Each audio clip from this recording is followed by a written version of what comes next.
Good morning, everyone. I got the times a little mixed up for Boss Moves. Welcome to Boss Moves. I got the time messed up. It was between, I set it for 11 a.m. and then it was 12 p.m. So, for those of you that are going to tune in at 12, this video will still be available. And for those of you that have tuned in at 11 and saw that it was at 12, I'll see you later. And those that are stuck around for the 19 minutes that it took me to get on, thank you for sticking around. Um, I'm just going to get right to it. This is Boss Moves, live streaming on LinkedIn, Facebook, and YouTube. And I just want to say today we're going to talk about a book review. I'm going to talk about two different books. And then we're going to uh, tell you about the upcoming shows to invite you to the next few shows. I'm Graham Woods, a financial consultant specializing in business value and wealth management. Imagine having a clear strategic plan that not only grows your business and income, but also secures your financial future. I help business owners to create, manage, grow, protect, access, and transfer their business value. This live stream is about helping you to make boss moves using my evergreen value management system. Boss Moves is about strategic management of your business value and risk to support your personal financial goals. By integrating business value estimates into comprehensive financial planning, I implement total wealth management and help to ensure you, my viewers, and my clients are well prepared for retirement, estate planning, and implementing any exit strategy you choose. Connect with me to learn how we can grow and protect your business value together. So, today's is on two books I want to talk about, and it really is about business value. Both books. So I have some notes, an outline of a book review I can follow to give you the basic information about the book. First one is a book called Built to Sell. It's written by John Warrillow. It's if we're looking at the publish, it's published in 2010, at least the copy I have, and you can find it on Amazon, and I think you can go to a website Built to Sell. You can go to the website to download it. And this is an interesting book. But first, John Warrillow is the founder of a company called Built to Sell. And Built to Sell is the company that provides the licensing for their value builder system. So a lot of my business consulting runs through the value builder system, and we cover 8 drivers of value that will help you that you can work on, help you increase the value, improve the value of your business. Hopefully, if you're planning on selling, hopefully increase your price multiple so you can get more net proceeds from a sale or transaction, sale or raising capital. But the idea is, even if you're not going to sell, raising the value, having a more valuable company means bigger profits, better cash flow, more asset to help plan your financial future. So your retirement, estate planning, exits, or however you want to do it. Even having a better lifestyle as a business owner, having a business that's not as dependent on the single owner. So Built to Sell is a business book, but it's written in an interesting way. It's in a narrative format. So it's a story about a business owner in New York. He runs a marketing company. He does logos and flyers and brochures and all different types of marketing materials for some large companies. He's got a bank as a client, and then some large and mid-sized companies that are paying him, and he's making okay money. The initial impression of this book, at first I wasn't ready to read it, but as I learned more about the Value Builder system and implementing it for my clients, uh, I realized, you know what, this is something. This is the basis of that system and his company. So I should get into this book. Um, Initially, when I realized it was a narrative, I was like, oh, I don't want to. I just want to get to the point. There's a lot of stuff I got to read to catch up. Clients coming from different industries, which means I got to read up on each industry as each client comes through. So, but I took the time. It's an easy read. Um, I finished it in actually just a few days. If you're a serious reader, you could probably finish it in a night if you want to sit down and really take it in. This is a story. The business owner um, is tired of. He's a little tired. His business is running, but he's having some difficulty, cash flow issues. He's having trouble paying some of his vendors, and he's got large accounts that they pay whenever they want to. So, say think of the big banks. You can ask for your if you do work for them, you can ask for your money, but they'll pay you when they're ready. They have the policy, hey, we only pay 45 days, and that's you have to settle with that. And if they don't make the 45 days, what are you going to do? You can't report them to. If you report them to uh, uh, Fitch or some credit agency, no one's going to care about the little bit of money that they owe you. These are billion-dollar companies. So he was getting frustrated because he had the money, but he wasn't. His collections were off, so he wasn't being able to pay his vendors, and he decided to go talk to a friend of his named Ted. It turns out Ted had been is a serial entrepreneur, had built and sold multiple businesses, and he was also a consultant.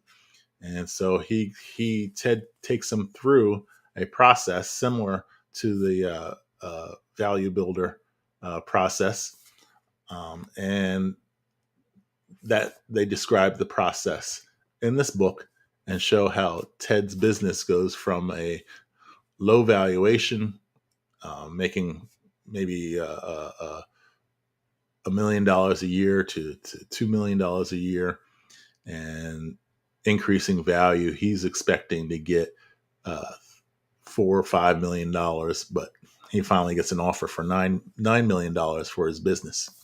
It goes through the process of even selecting the buyer of the business, or the intermediary, the mergers and acquisitions advisor, and how they get you to find a buyer. Um, they go through at the end of the book. There is a guide to follow the process. It's an 8-step process, and then they also list Ted in the book had 17 tips that he listed about what you could do to your business to add value to the business. And through the process, before the business was sold, as things started to improve, the owner started to have a little bit more time on his hands. Cash was flowing. He was getting paid, and he was able to pay off his vendors. In fact, he was going into a cash surplus. Um, Ted had him sit back and say, "Hey, do you still want to sell this business? Are you still dissatisfied? Because now you have something completely different. The frustrations that were there are no longer there." So the owner had to come up with a decision. based on what was going on in his own life. He explained to his wife what he was doing, and they were ready to separate from the business. So he went and sold the business anyway. But the point was at a certain point, this business was making a lot of money, and maybe it was worth more than $9 million to him as well as the buyer. It also describes some of the growing pains they go through. So don't think that you're going to start a process like this and overnight everything is going to work out great. So they go through some growing pains. His accountant is hating him because early on, some of the changes he makes are risky, and at least risky from a feeling of, hey, you're hanging yourself out there. He's outside of his comfort zone, and he's outside of his accountant's comfort zone, and so they're struggling at least for the first year, until all of a sudden he has all this money that he's able to pay for things, and get through. So this book, Built to Sell by John Warrillow, pick it up. You can go online. It's on Amazon, or you can go to the Built to Sell website. Just Google Built to Sell. And if you have any questions about the Value Builder system, feel free to reach out to me. I help my owners go through that process. One of the things I do is, as a wealth manager, financial planner, I believe that the business as your largest asset should be a part of your financial plans, and more involved. A lot of advisors go to owners and talk about, hey, you know what? You should be saving for retirement. Well, it turns out the business, that is your retirement plan, right? You're reinvesting your money back into the business. So I have come up with a discussion for business owners saying, hey, we're talking about retirement, or we're talking about estate planning, or we're talking about financing your long-term financial plans. So it's not necessarily retirement or estate. And how does the business fit in with that? And what can we do to make sure that the business helps fill some of the funding gaps that you have involved? The next book, before I go, this book was so good that I'm following some of the steps and tips within the book for my own business. So I like this book, and I've read it at least. I picked it up in early December, and I've gone through it at least 2 or 3 times because I'm still working on implementing it in my business. The next book is a book called Traction. All right, this book is by Gino Wickman, and it is an introduction to something called the Entrepreneurial Operating System. So for me, usually in my plans, I've been using a modified balanced scorecard to manage to plan my business. Every December, I go through and I do a business plan for the next year, short term and also long term. So I revise my business plan or strategic plan, and I follow kind of a balanced scorecard pattern to do that. Well, this year I tried something a little bit different, only because this book, and I didn't realize it, covered a lot of the things that I felt were missing out of the Value Builder system in terms of strategic planning. So the Entrepreneurial Operating System covers 6 strategic areas: your vision, the business vision, your data, so managing the data, the business process, getting traction in the business, getting it to operate smoothly and grow, managing issues that come up in the business, and managing people. And as I started looking over the reviews of the EOS system, I was like, you know what, this might be good for me to try. Let me pick this up. So I picked it up thinking that, hey, you know what, I might start adding elements of the EOS system to my business consulting, but also I want to try implementing this on my own business. So this is meant for uh, larger companies. So you're going to want, if maybe minimum 10 employees, but not really a big company. So you're not going to be, if you're more than 100 employees, um, or more than a certain size, this might not be the book for you. But if you're in that range, this is good, because this is about coordinating your management as well, and coordinating the employees as well, so that everybody is working and focusing on in the same direction. And it's an operating system. So this is something that you don't just do once. You implement the whole process into the business, and then it's what happens in the business as you're going along, every 90 days and every year. The part of this that I did was the Vision Traction Organizer, and I have to tell you that my focus has never been clearer for this business this year. Um, so it was good for me to pick this up. I revised some of the business values, and then in my hiring process, I looked for those evidence of those values in some of the people that are applying for the sales position I'm hiring for, and I'm going to use that also for other positions and for evaluation. So it's good. Now that's in the section on people and how to get the right people into the right position. So sometimes you have the right people, but they're in the wrong position. Sometimes you have the wrong people, and then sometimes you have the right people in the right position. And they go over some strategies of how to deal with trying to get the right people in the right position, and then all the other people you have to adjust and adapt. And there's a management process for it, so it's not like, hey, fire those people and they're on their own.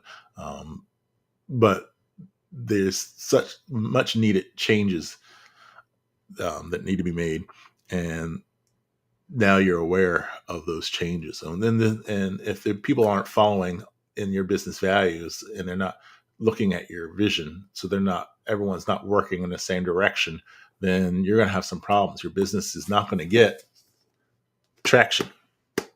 So it's nice to do all of this stuff, but if your team is not involved and your team is not all for it, then you're gonna have some trouble getting some traction. So I built that Vision Traction Organizer. I'm still reading this book in the first go. It is a little bit slower reading. It's more of definitely more of a business book. Follows steps and rules and ideas.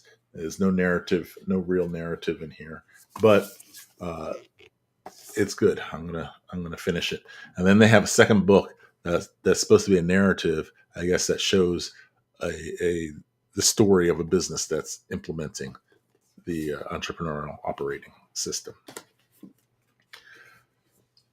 So that's it. Those are the two books. I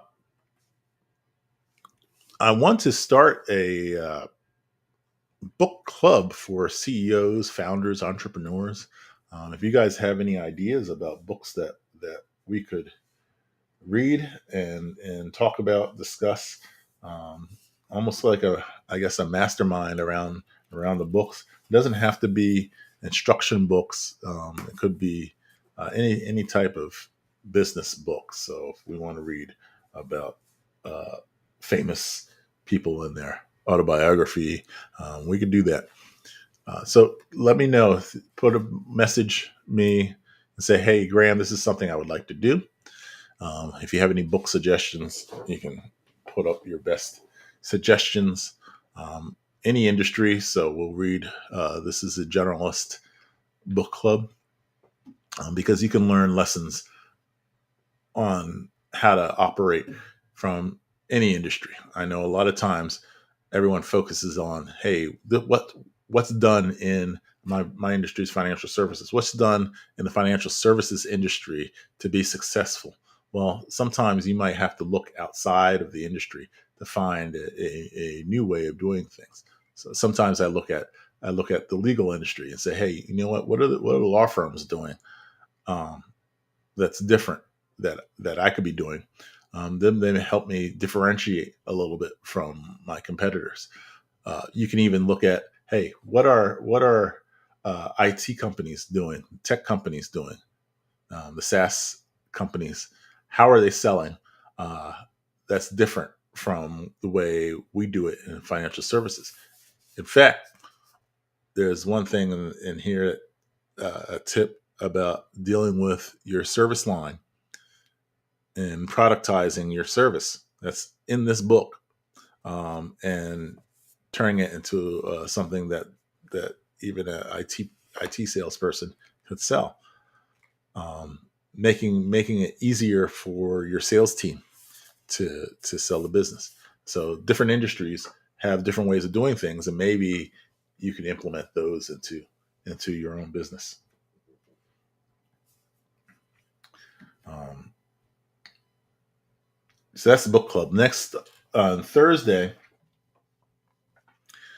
we are discussing. What are we discussing on Thursday? I think we're talking about the family enterprise. And right now I'm looking it up. Yeah, Boss Moves, Generational Wealth. Does the apple fall far from the tree? So there's an article I picked up. Um, and I thought we should have a discussion on family enterprise and generational wealth, kind of an intro discussion for my fans of Boss Moves. Um, so it applies. It's business, but it's business from the family's perspective. If you're gonna sell your business and your family is dependent on that business overall, the revenue of the business or the resources, the opportunities that are afforded from that business, then that maybe they should be uh, involved in a discussion about that business. And we call that the family enterprise and managing generational wealth. If you have a vision of your children maybe operating the business, or if not operating it, benefiting from the business in the future, the discussion of the family enterprise is important. If you're planning on selling the business, but then now you have this cash flow, then because you got rid of the business, or the lump of cash, just because you got rid of the business doesn't mean that you ended the family enterprise, because now you have these funds, this pool of money that supports the family, the investments, and and you have some type of retirement and estate plan. Um, you should involve the family. I'll tell you, I have a 1 year old, a 6 year old, and a 10 year old. And so right now I'm in the process of planning out how this family enterprise is going to go with them. I have no idea what they're going to want to be when they grow up. They give me hints.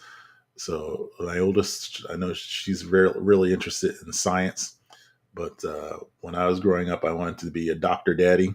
Yeah, when I was her age, I you know what? I got to be the daddy. I never got to be the doctor. So I mean, it happens. Somebody changes through life, but there's things that you can do to get your kids started talking about family values, or talking about the value of money, and what it means. Um, so long before you even talk to them about, hey, you know what, this is the family governance, this is this is how we manage the business, or if there's trusts, this is how we manage the trusts, and whatnot. So that's Thursday, coming up at 11 a.m. Boss Moves: Generational Wealth. Does the apple fall far from the tree? I might go over the article a little bit. Um, I believe that article was about uh, why, after a certain number of generations, that generational wealth plan tends to fall apart. So the certain families, I don't want to mention any specific famous family, but certain families, they're the position that that family was in early on in the first, second, third generation, um, is way different than the way they are now in the sixth and seventh generation. So, and what can we do to preempt that? My dad used to tell me that they went on a trip with my mom and my dad and my grandmother uh, out west. They went on a road trip, uh, three seniors on a road trip, and they stopped at I think the Crazy Horse Monument, and they learned a little bit about Native American culture, and someone named Chief Joseph. And I don't know the whole story of that group, but he talked about how in those days, where what he learned in those days, they people planned for six generations ahead, up to six generations ahead. So not planning your family wealth for just your kids or maybe even your grandkids, but six generations out. So when we're talking about generational wealth and the family enterprise, if you want this to keep going, and you want your values and the plans to keep going for your family to be success, maybe thinking a little bit further out. Not necessarily, hey, I'm going to manage these trusts out, or I'm going to give them instructions on how to manage money out, but you instill certain behaviors and values in your family that will keep that family wealth going. Um, I guess in a way, by my dad telling me those stories, he was instilling wealth in terms of wisdom and knowledge, that now I plan to pass down to my kids, and hopefully maybe they'll pass down to theirs, and they'll keep going, because that's a concept that there's no reason why that can't just keep going forever.